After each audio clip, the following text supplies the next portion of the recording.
ఏంటి భక్తి అంటే? ఉదయం పడకల మీద నుంచి లేవటంతో దేవుని సన్నిధిలో మోకాళ్ళు ఉండటం భక్తి. ఉదయం లేవటంతో సెల్ ఫోన్ ముట్టుకోక మునిపే పరిశుద్ధ గ్రంథాన్ని ముట్టుకోవటం, నీ కళ్ళు మొట్టమొదటి దేవుని వాక్యాన్ని చూడటం, అది భక్తి. సాయంత్రం అయిందంటే ఇంటిల్లపాది దేవుని సన్నిధిలో కూర్చొని కుటుంబ ప్రార్థన చేసుకోవటం, ఇది భక్తి. ఏంటి భక్తి?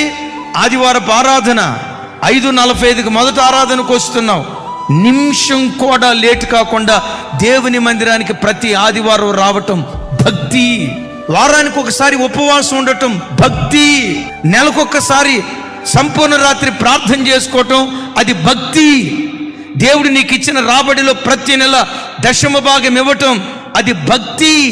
భయము భక్తి ఏ కుటుంబాల్లో ఉంటుందో శత్రువైన సాతాను రాకుండా యోధా గోత్రపు సింహంగా దేవుడే సంచరించును గాక.